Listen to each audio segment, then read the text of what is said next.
বিশ্বনবী যে সমস্ত খাদ্যগুলো পছন্দ করতেন হাদিসে এসেছে। বিশ্বনবী রুটি খেতেন, খেজুর খেতেন, খেজুর খেজুর চিনেন, বালাহ, তামার, দুধ খেতেন, এই মধু খেতেন, জব খেতেন, বার্লি খেতেন, লাউ খেতেন, রুম্মান, ডালিম ফল, আনার ফল, আনার চিনেন, আনার, এই আনার খেতে পছন্দ করতেন বিশ্বনবী। মাশরুম খেতেন, মাশরুম, মাশরুম চিনেন, ব্যাঙ্গের ছাতার মতো।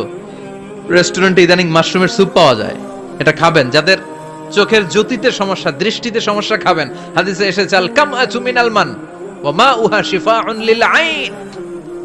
মাশরুম হলো মান্না সালোয়ার মতো খাবার।